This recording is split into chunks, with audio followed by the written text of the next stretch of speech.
ನಿಮಗೆಲ್ಲ ಗೊತ್ತಿರೋ ಹಾಗೆ ನವಂಬರ್ 20ನೇ ತಾರೀಕು ಅಮಾವಾಸ್ಯೆ ಇದೆ. ಅಮಾವಾಸ್ಯೆ ಆಗಲಿ ಹುಣ್ಣಿಮೆ ಆಗಲಿ ಏನಾಗುತ್ತೆ ಅಂತಂದರೆ ಯೂನಿವರ್ಸಲಲ್ಲಿ ವೈಬ್ರೇಷನ್ ತುಂಬ ಹೈಯಲ್ಲಿರುತ್ತೆ. ಯಾವಾಗ ಯೂನಿವರ್ಸಲ್ ವೈಬ್ರೇಷನ್ ಹೈಯಲ್ಲಿರುತ್ತೋ ಆಗ ನಾವು ನಮ್ಮಲ್ಲಿ ಇರೋ ವೈಬ್ರೇಷನ್ನ ಸಹ ಹೈ ಮಾಡಿಕೊಂಡು ಯೂನಿವರ್ಸಲ್ ವೈಬ್ರೇಷನ್ ಜೊತೆ ಮ್ಯಾಚ್ ಮಾಡ್ಕೊಂಡ್ಬಿಟ್ರೆ ಆಗ ನಮಗೇನು ಬೇಕೋ ನಾವು ಈಸಿಯಾಗಿ ಸಿಗುತ್ತೆ. ಹಾಗೆ ಈಸಿಯಾಗಿ ಮ್ಯಾನಿಫೆಸ್ಟೇಷನ್ ಸಹ ಮಾಡಬಹುದು. ಮ್ಯಾನಿಫೆಸ್ಟೇಷನ್ ಹೇಗೆ ಮಾಡೋದು ಅಂತ ತಿಳ್ಕೊಳ್ಳೋಣ. ಅದಕ್ಕೂ ಮುಂಚೆ ನಿಮ್ಮೆಲ್ಲರಿಗೂ ನನ್ನ ಯೂಟ್ಯೂಬ್ ಚಾನಲ್ ಇನ್ಫೈನೈಟ್ ಜರ್ನಿಗೆ ಸ್ವಾಗತ ಸುಸ್ವಾಗತ. ನಾನು ನಿಮ್ಮ ಪ್ರೀತಿಯ Geetha, reiki healer and coach. ಹೌದು, ಮ್ಯಾನಿಫೆಸ್ಟೇಷನ್ನು ನಾವು ಈಸಿಯಾಗಿ ಮಾಡಬಹುದು. ಆದರೆ ಸಿಗಬೇಕು ಅಂತಂದರೆ ನಾವು ಏನು ಮಾಡಬೇಕು? ಯೂನಿವರ್ಸಲ್ಗೆ ಇಷ್ಟ ಆಗೋ ಥರ ಇರಬೇಕು.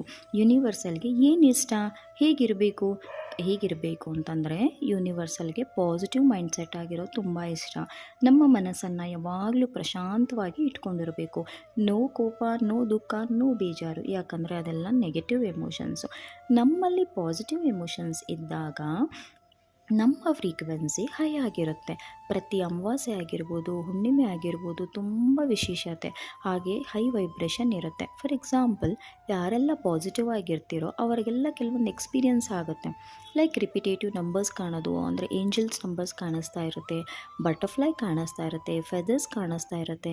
ನಿಮಗೆ ಗೊತ್ತಿಲ್ಲದೆ ನೀವು ತುಂಬ ಖುಷಿಯಾಗಿರ್ತೀರ. ಯಾರೆಲ್ಲ ನೆಗೆಟಿವ್ ಮೈಂಡ್ಸೆಟ್ಟಲ್ಲಿ ಇರ್ತೀರ ನಿಮಗೆಲ್ಲ ಇನ್ನೂ ಕೋಪ ಜಾಸ್ತಿ ಆಗ್ತಿರುತ್ತೆ, ದುಃಖ ಜಾಸ್ತಿ ಆಗ್ತಾ ಇರುತ್ತೆ, ಬೇಜಾರು ಜಾಸ್ತಿ ಆಗ್ತಾ ಇರುತ್ತೆ, ನೋವು ಜಾಸ್ತಿ ಆಗ್ತಾ ಇರುತ್ತೆ. ನಿಮ್ಮ ಕಂಟ್ರೋಲಲ್ಲಿ ನೀವೇ ಇರಲ್ಲ.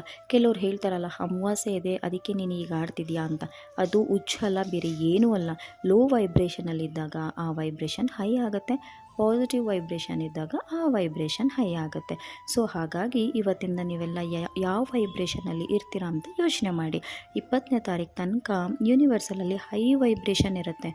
ಆದಷ್ಟು ಪಾಸಿಟಿವ್ ಆಗಿರಿ, ಖುಷಿಯಾಗಿರಿ, ಯಾವಾಗಲೂ ಪಾಸಿಟಿವ್ ಅಫರ್ಮೇಷನ್ ಹೇಳ್ಕೊತಾ ಇರಿ. ನಾವು ನಮ್ಮ ಲೈಫಲ್ಲಿ ಯಾವಾಗಲೂ ಬ್ಯುಸಿಯಾಗಿರೋಕ್ಕೆ ಟ್ರೈ ಮಾಡಬೇಕು. ನಾವು ಯಾವಾಗ ಫ್ರೀ ಇರ್ತೀವೋ ಆವಾಗಲೇ ಅಲ್ವಾ ನಮಗೆ ನೆಗೆಟಿವ್ ಥಾಟ್ಸ್ ಬರೋದು, ನಮ್ಮ ಸಬ್ಕಾನ್ಷಿಯಸ್ ಮೈಂಡ್ ತೊಗೊಳೋದು. ಹಾಗಾಗಿ ಆದಷ್ಟು ಯಾವಾಗಲೂ ಬ್ಯುಸಿಯಾಗಿರೋಕ್ಕೆ ಟ್ರೈ ಮಾಡ್ತಾಯಿರಿ. ಯಾವಾಗಲೂ ಏನಾದರೂ ಪಾಸಿಟಿವ್ ವರ್ಕ್ ಮಾಡ್ತಾಯಿರಿ. ಬನ್ನಿ ಈಗ ಮ್ಯಾನಿಫೆಸ್ಟೇಷನ್ ಹೇಗೆ ಮಾಡೋದು ಅಂತ ನೋಡೋಣ. ಈಗ ಮ್ಯಾನಿಫೆಸ್ಟೇಷನ್ ಮಾಡೋಕ್ಕೆ ಏನು ಬೇಕಪ್ಪ ಅಂತಂದರೆ 3 ಪೇಪರ್, ಕ್ಯಾಂಡಲ್ ಅಥವಾ ದೀಪ, ಗಾಜಿನ ಗ್ಲಾಸಲ್ಲಿ ನೀರು, ನೀವು ನಿಮ್ಮ ನಂಬಿಕೆ, ಇಷ್ಟು ಬೇಕು. ಪ್ರಶಾಂತವಾದ ಜಾಗದಲ್ಲಿ ಕೂತ್ಕೊಳ್ಳಿ. ಯಾರೂ ನಿಮ್ಮನ್ನು ಡಿಸ್ಟರ್ಬ್ ಮಾಡದೇ ಇರೋ ಜಾಗದಲ್ಲಿ ಕೂತ್ಕೊಳ್ಳಿ. ಫಸ್ಟ್ ಪೇಪರಲ್ಲಿ ನಿಮ್ಮ ಬಗ್ಗೆ, ಹೆಲ್ತ್ ಆಗಿರ್ಬೋದು, ರಿಲೇಷನ್ಶಿಪ್ ಆಗಿರ್ಬೋದು, ಕೆರಿಯರ್ ಬಗ್ಗೆ ಆಗಿರ್ಬೋದು, ಮನಿ ವಿಷಯ ಬಗ್ಗೆ ಆಗಿರ್ಬೋದು, ನಿಮಗೆ ಏನೆಲ್ಲ ನೆಗೆಟಿವ್ ಬಿಲೀಫ್ ಇದೆ ಅದನ್ನು ಆ್ಯಸ್ ಇಟ್ ಈಸ್ ಬರ್ಕೊಳ್ಳಿ. ನಿಮ್ಮ ಇನ್ನರ್ ಚೈಲ್ಡ್ ನೀವು ಬರಿತಾ ಇರೋದನ್ನ ಪ್ರತಿಯೊಂದೂ ಕೂಡ ಅಬ್ಸರ್ವ್ ಮಾಡ್ತಾ ಇರುತ್ತೆ. ಬರೆದು ಆದಮೇಲೆ ಆ ಪೇಪರ್ನ ಕ್ಯಾಂಡಲಲ್ಲಿ ಸುಟ್ಬಿಡಿ. ಸುಟ್ಟಿ ಆ ಬೂದಿನ ತೊಗೊಂಡು ಟಾಯ್ಲೆಟಲ್ಲಿ ಹೋಗಿ ಫ್ಲಶ್ ಮಾಡಿ ಮತ್ತೆ ಬಂದು ಕೂತ್ಕೊಳ್ಳಿ. ಹಾಗೆ 2ನೇ ಪೇಪರ್ ತೊಗೊಳ್ಳಿ. 2ನೇ ಪೇಪರಲ್ಲಿ ನೀವು ನಿಮ್ಮ ಜೀವನದಲ್ಲಿ ಯಾರಿಗೆಲ್ಲ ಗ್ರ್ಯಾಟಿಟ್ಯೂಡ್ ಹೇಳಬೇಕೋ, ಹಾಗೆ ಯಾವುದಕ್ಕೆಲ್ಲ ಗ್ರ್ಯಾಟಿಟ್ಯೂಡ್ ಹೇಳಬೇಕೋ ಅಂದರೆ ಕೃತಜ್ಞತೆ, ಪ್ರತಿಯೊಬ್ಬರಿಗಾಗಿರ್ಬೋದು, ಪ್ರತಿ ವಿಷಯಕ್ಕಾಗಿರ್ಬೋದು ಗ್ರ್ಯಾಟಿಟ್ಯೂಡ್ ಹೇಳಿ. ಫಾರ್ ಎಕ್ಸಾಂಪಲ್, ನಾನು ತುಂಬ ಆರೋಗ್ಯವಾಗಿದ್ದೀನಿ, thank you so much universe. ನಾನು ತುಂಬ ಖುಷಿಯಾಗಿದ್ದೀನಿ, thank you so much universe. ಈ ಥರ ನಿಮಗೆ ಎಷ್ಟು ವಿಷಯಕ್ಕೆ ಗ್ರ್ಯಾಟಿಟ್ಯೂಡ್ ಹೇಳಬೇಕು ಅನಿಸುತ್ತೋ ಕೂತ್ಕೊಂಡು ಬರೀರಿ. ಹಾಗೆ ನಿಮ್ಮ 3ನೇ ಪೇಪರ್ ತೊಗೊಳ್ಳಿ. 3ನೇ ಪೇಪರಲ್ಲಿ ನಿಮ್ಮ ಗೋಲ್ಸ್, ಅಂದರೆ ನಿಮಗೆ ಏನು ಬೇಕು ಜೀವನದಲ್ಲಿ ಅದು ಆಲ್ರೆಡಿ ಆಗೋಗಿದೆ ಅನ್ನೋ ಥರ ಬರ್ಕೊಳ್ಳಿ. ಅದಾದಮೇಲೆ 2 ಪೇಪರ್ನ ಗ್ಲಾಸ್ ಕೆಳಗಡೆ ಇಟ್ಟು ಮೆಡಿಟೇಷನ್ ಮಾಡಿ. ಓಂಕಾರ ಆಗಿರ್ಬೋದು, ಯಾವುದಾದ್ರೂ ಪರವಾಗಿಲ್ಲ, 5ರಿಂದ 10 ನಿಮಿಷ ಮೆಡಿಟೇಷನ್ ಮಾಡಿ. ಹಾಗೆ ಕಣ್ಣು ಮುಚ್ಕೊಂಡು ನಿಮ್ಮ ಗೋಲ್ಸ್ನ ಎಲ್ಲ ಆಲ್ರೆಡಿ ಅಚೀವ್ ಆಗಿದೆ ಅನ್ನೋ ಥರ ವಿಜುವಲೈಸ್ ಮಾಡ್ಕೊಳ್ಳಿ. ಯಾರೋ ನಿಮ್ಮ ಫ್ರೆಂಡು ತುಂಬ ವರ್ಷಗಳ ನಂತರ ಸಿಕ್ಕಿದ್ದಾರೆ, ಅವರಿಗೆ ನೀವೆಲ್ಲ ಹೇಳ್ತಾ ಇದ್ದೀರಾ ನಿಮ್ಮ ಗೋಲ್ಸ್ ಎಲ್ಲ ಅಚೀವ್ ಆಗಿದೆ, ಹೀಗಾಯಿತು ಅಂತ ತುಂಬ ಖುಷಿಯಾಗಿ ಹೇಳ್ತಾ ಇದ್ದೀರಾ ಅನ್ನೋದನ್ನ ವಿಜುವಲೈಸ್ ಮಾಡ್ಕೊಳ್ಳಿ. ಇದನ್ನು ನೀವು ಏನೇ ಮಾಡಬೇಕಾದ್ರೂ ಕೂಡ ಪ್ರತಿಯೊಂದು ಕೂಡ ಮನಸ್ಸಿನಿಂದ ಮಾಡಬೇಕಾಗತ್ತೆ. ನೀವು ಮಾಡ್ತಾ ಇರೋದು ಪ್ರತಿಯೊಂದು ಕೂಡ ನೀರು ಅಬ್ಸರ್ವ್ ಮಾಡ್ತಾ ಇರುತ್ತೆ. ಅದಾದ ನಂತರ ಪೇಪರ್ನಲ್ಲಿ ಕ್ಯಾಂಡಲ್ನ ಬರ್ನ್ ಮಾಡಿಬಿಡಿ.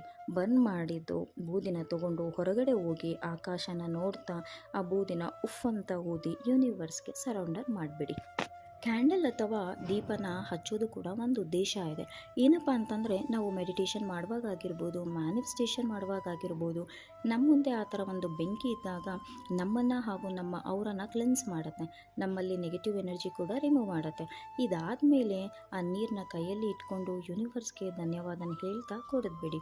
ನೀವು ಬರೆದಿರೋ ಅಂಥ ಎಲ್ಲ ಗೋಲ್ಸ್ ಬಗ್ಗೆ ಎಫರ್ಟ್ ಹಾಕಿ ಖಂಡಿತ ನಿಮ್ಮ ಮ್ಯಾನಿಫೆಸ್ಟೇಷನ್ ಆಗುತ್ತೆ.